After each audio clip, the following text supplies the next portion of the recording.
All right, we are live with Toronto's Associate Medical Officer of Health, Dr. Vinita Dubey. Thank you again for joining us, Doctor.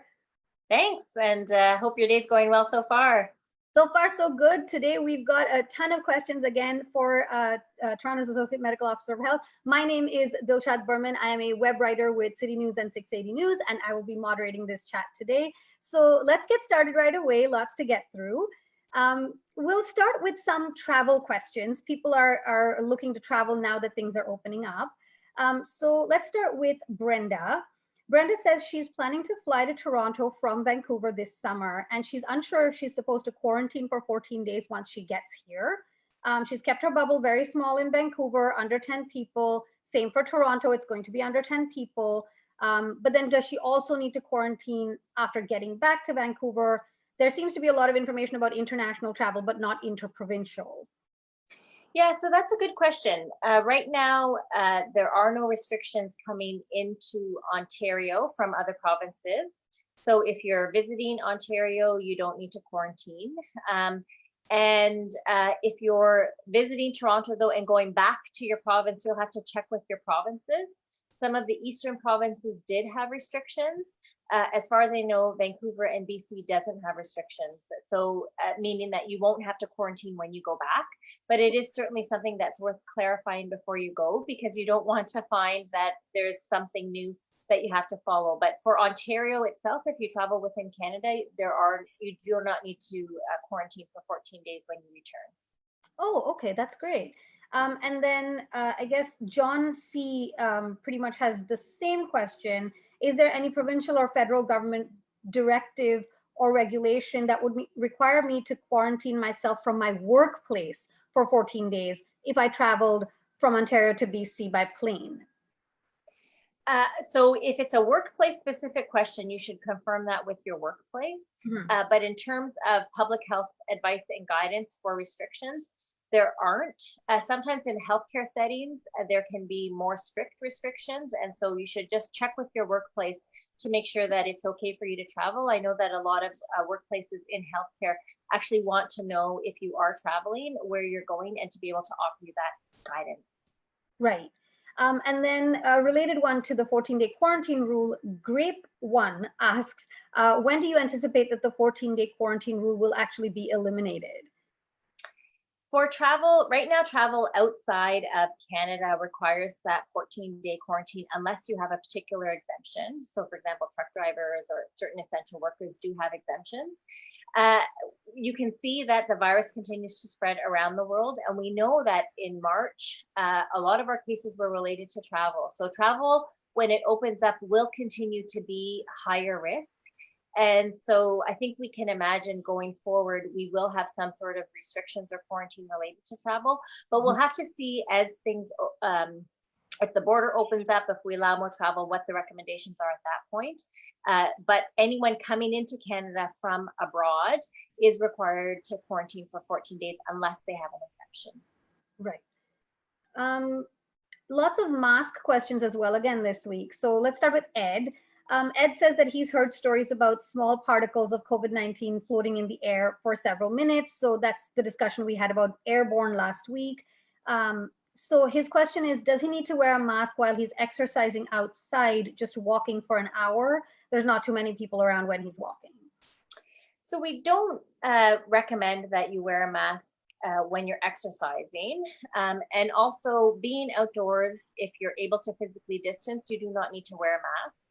This issue of the smaller particles perhaps being airborne, I mean, we have talked about this for a number of weeks, that it's those smaller particles that can be suspended in the air for longer before they fall to the ground, but don't necessarily linger for hours and hours. Again, we'll know more as we're doing more studies and evaluating the science.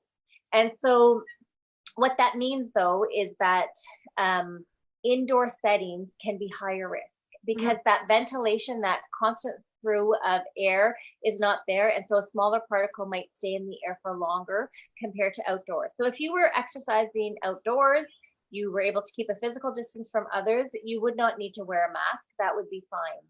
Okay. Actually, Tina had that exact same question as well. So Tina, I hope that answered your question as well.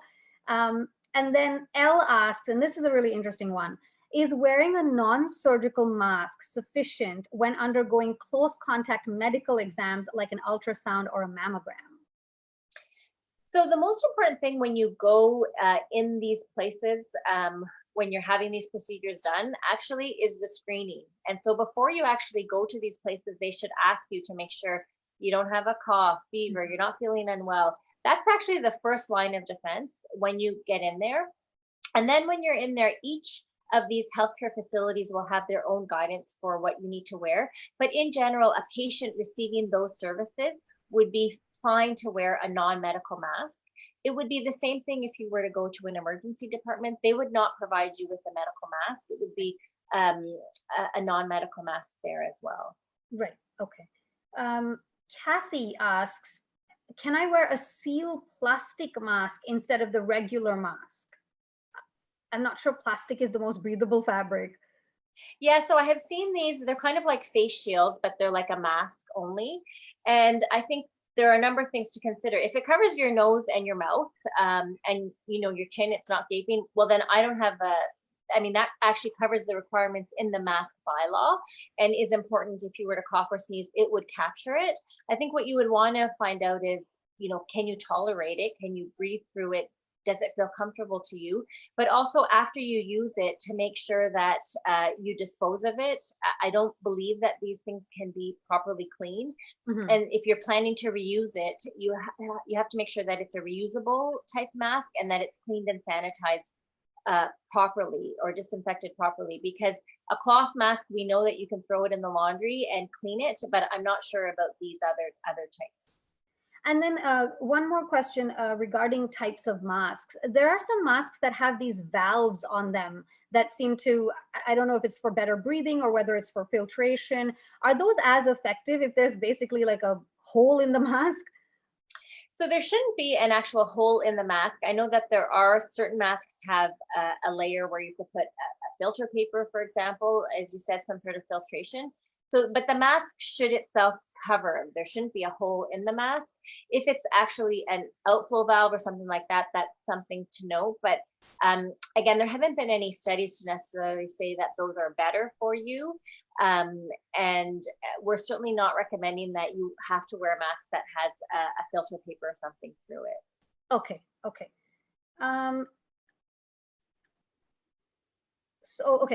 Jean asks, I have contracted COVID-19 in April. Some studies are contradictory concerning the risk of whether or not you can get it a second time. So he's asking your opinion. Do you think that you can basically get COVID-19 again after a few months?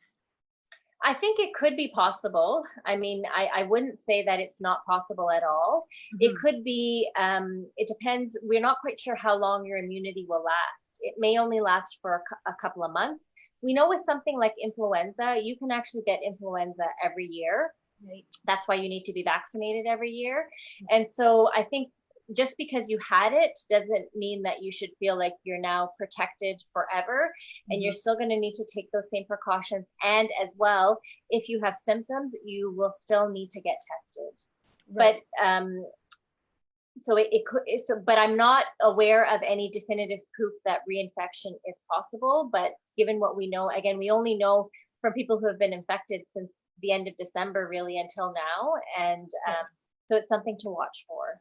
Yes, and we don't really have any reinfection numbers per se, right? Right now, we're just counting new cases.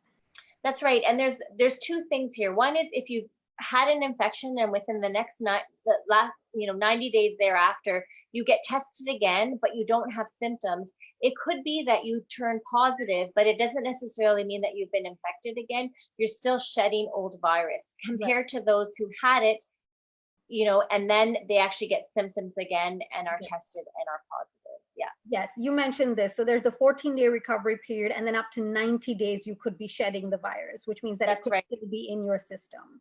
That's right. Yeah.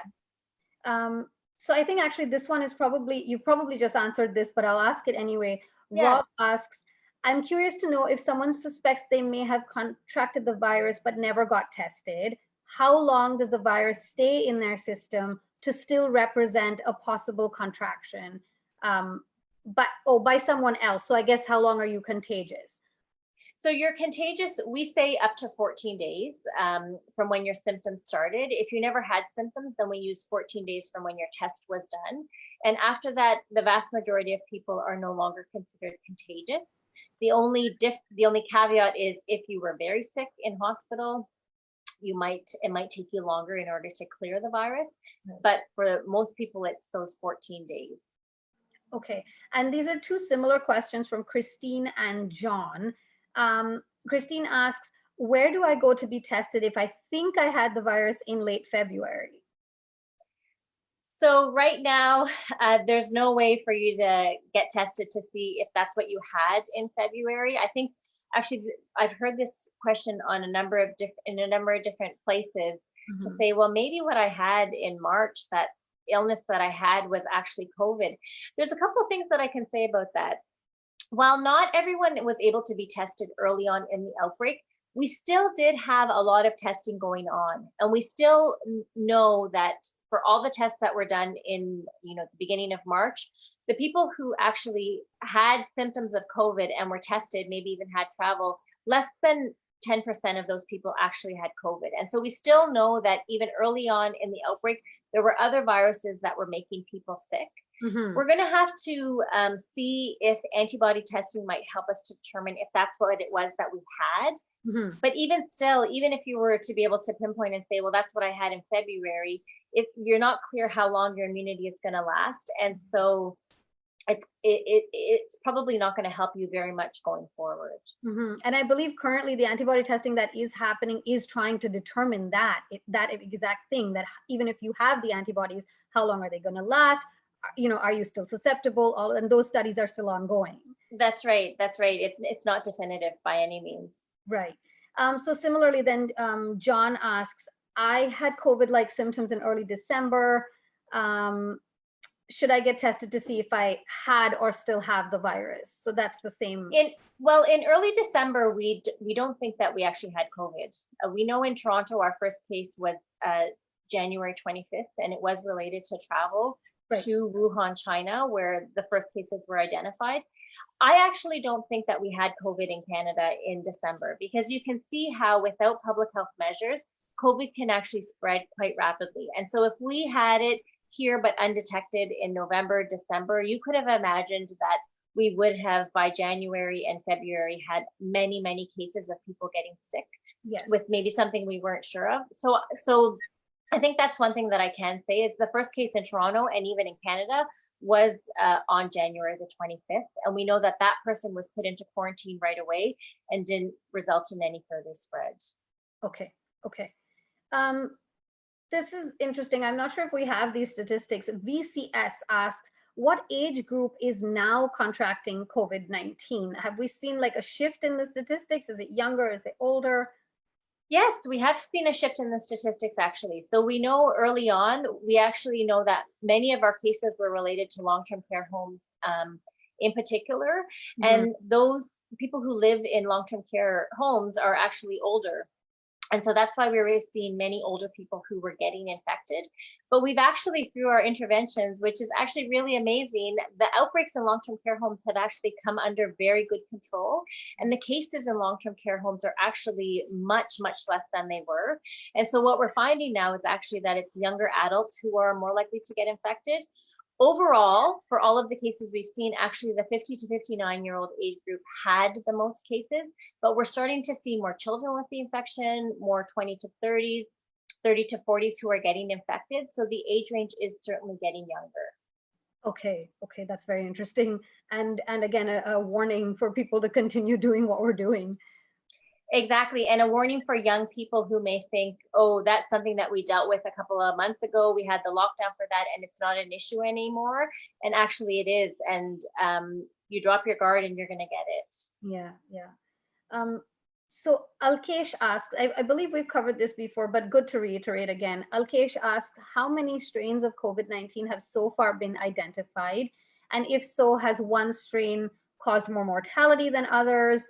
Could there be some areas that have a more nasty strain and therefore they are seeing more devastation? Right now, we're calling the virus that causes COVID-19. COVID-19 is the disease. The virus is called SARS-CoV-2. And as far as I know, there's only one strain related to that. Now, what can happen is the DNA or the genetic makeup of this virus, sometimes in viruses, certain nucleotides can change and adapt, but it doesn't necessarily mean that the strain has changed. They're just small mutations. So right now there's only one strain. And I think we're still waiting for the science to tell us, are some of the strains more serious, more virulent? That's our medical term to say that it causes more severe illness. Yes. Or is it the same strain? It's the person who got it who was more at risk for severe illness, and that's why they had a severe illness. This is what we need to sort through. Okay. This is also an interesting one. Tina asks, if I touch something that has the virus, but I don't touch my face, am I safe? Yes, the virus is not going to spread through your hand. It won't absorb in your hand and infect you in that way.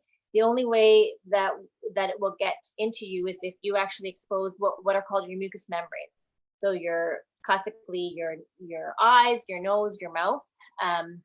That's how it would. That's how you could then turn it into an infection or incubating infection. Right. Oh, here, last week we had a question on gyms, and now we have another one. It was a very popular question. So Nico asks a question regarding gyms. On his gym's website, they've posted a statement saying that floor fans and mounted fans will be turned off in order to prevent any unnecessary air movement, but the ceiling fans will be on to provide proper ventilation. So he asks, do you think this is a safe protocol? Because it's confusing to him because one of those fans are on, but the other ones are not.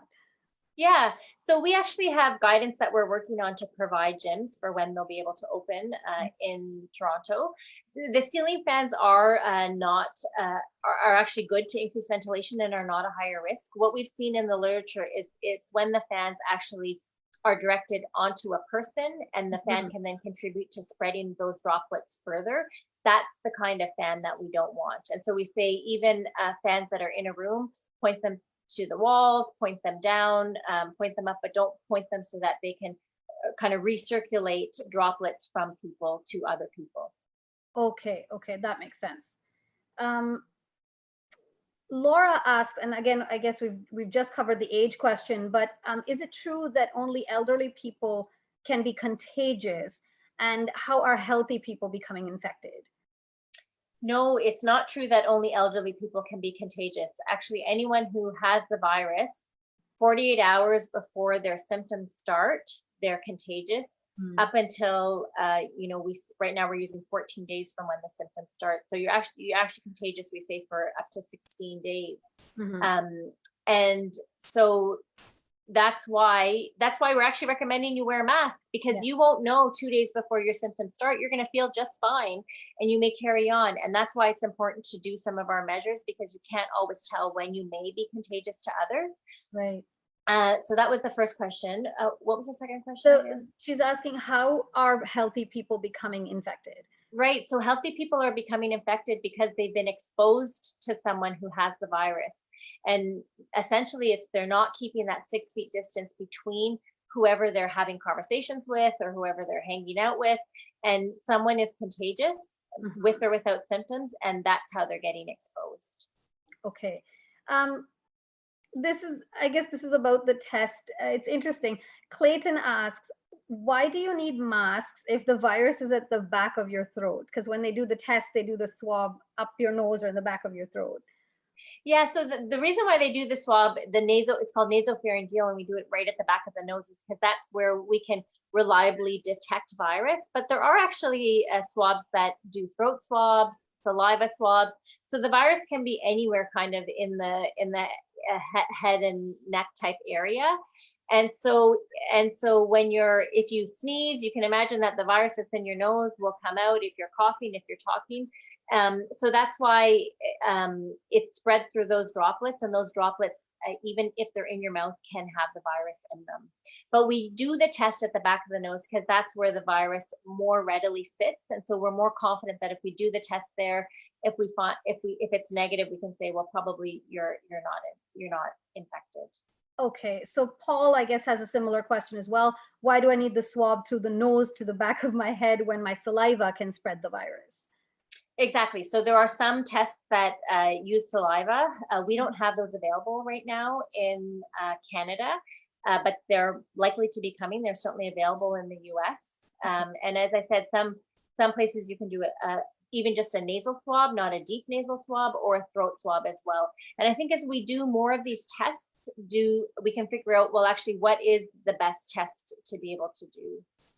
Right. And I think when he says, your saliva can spread it, that's not necessarily the saliva so much as it's the virus that is sort of from wherever the back of your nose is carried through your saliva, right? And so right, it's the virus that's in your body that's contagious, and so it's in many of your cells, including your saliva, your nose, and all kinds of places. Right.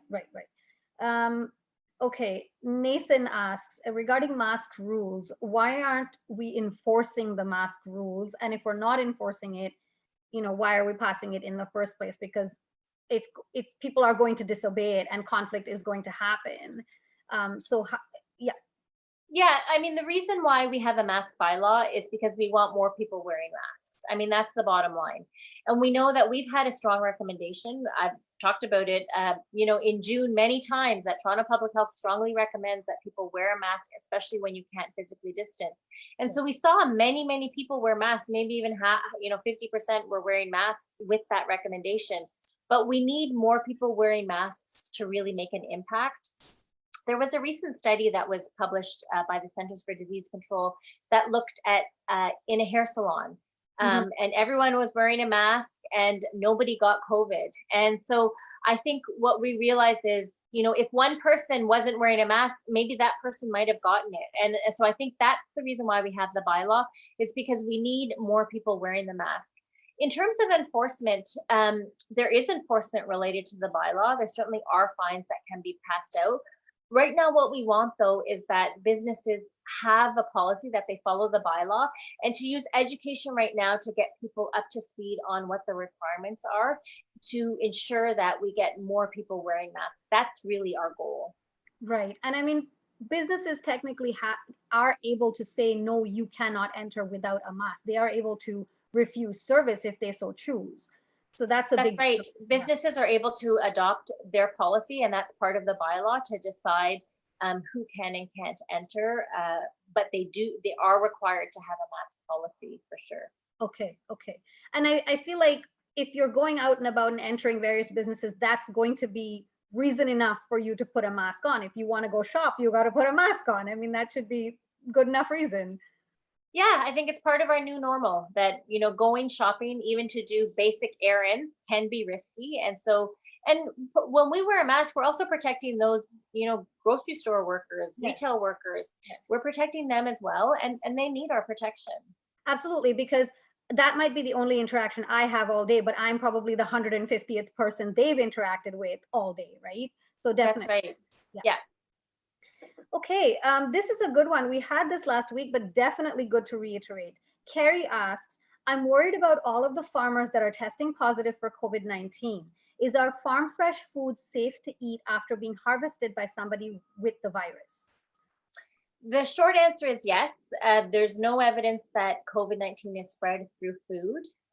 We also know that people who have tested positive on the farms are required to isolate and to wear precautions as well. So the likelihood of them infecting our food when they're contagious is low. But even if they did, there were a few virus particles that were on food that was harvested, for example. We know that the virus doesn't last on surfaces forever.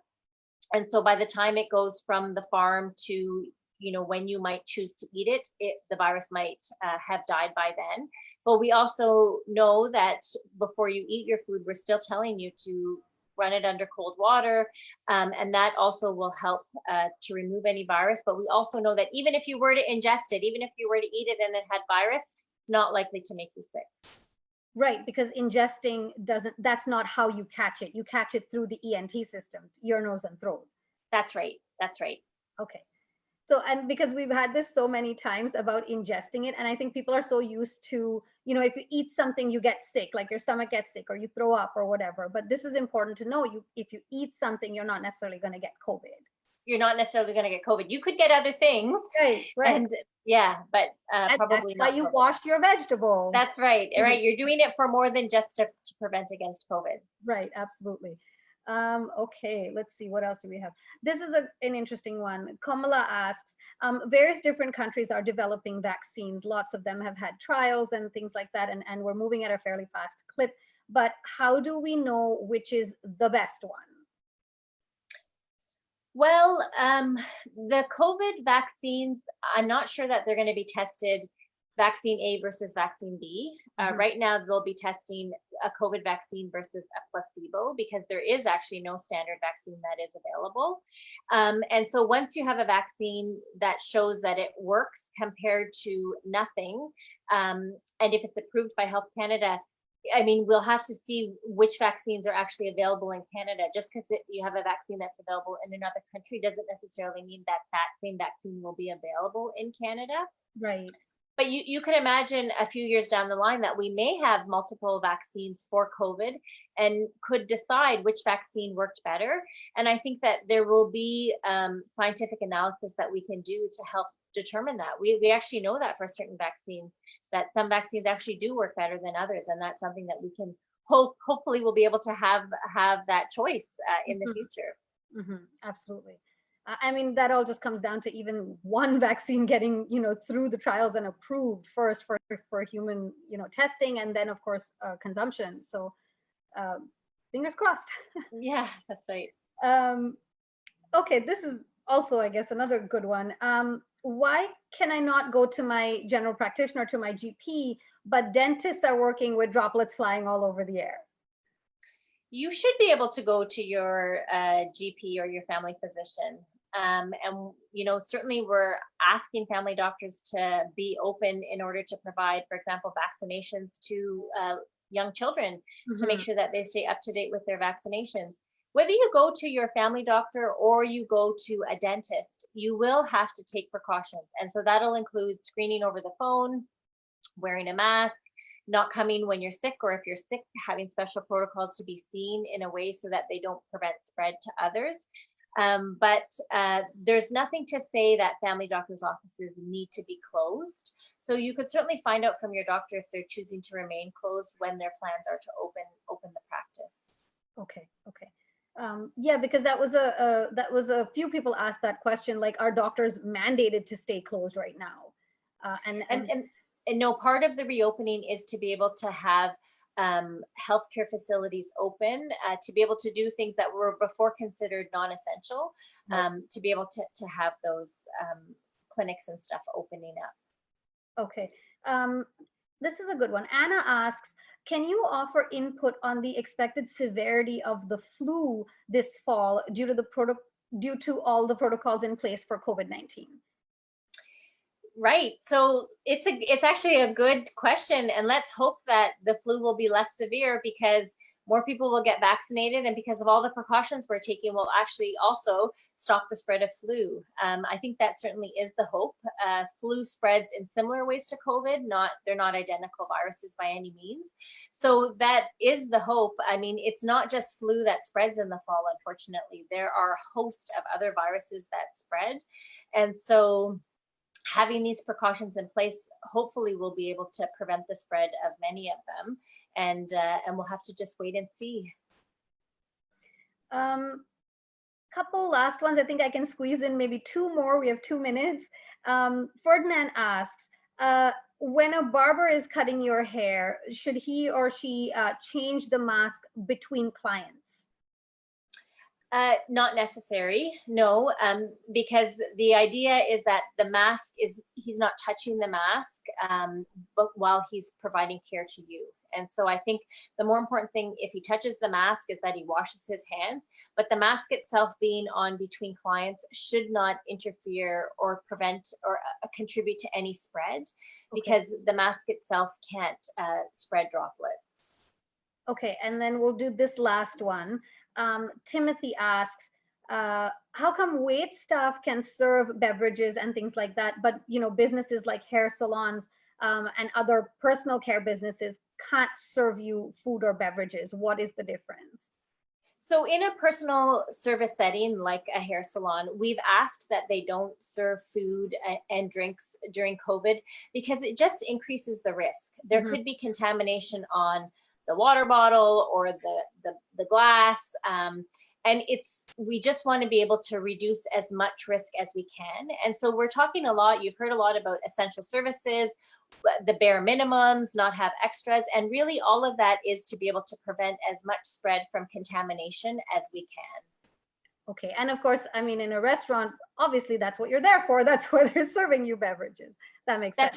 That's right. Yeah, exactly. Okay, well, it's 1 o'clock. We got that last one in just in time. Thank you so much again, Doctor, for joining us and answering all of these questions. I'm sure we'll have tons more next week as well. So we'll see you then. Okay, great. Thanks. Bye, everyone. So much. Bye-bye. Bye.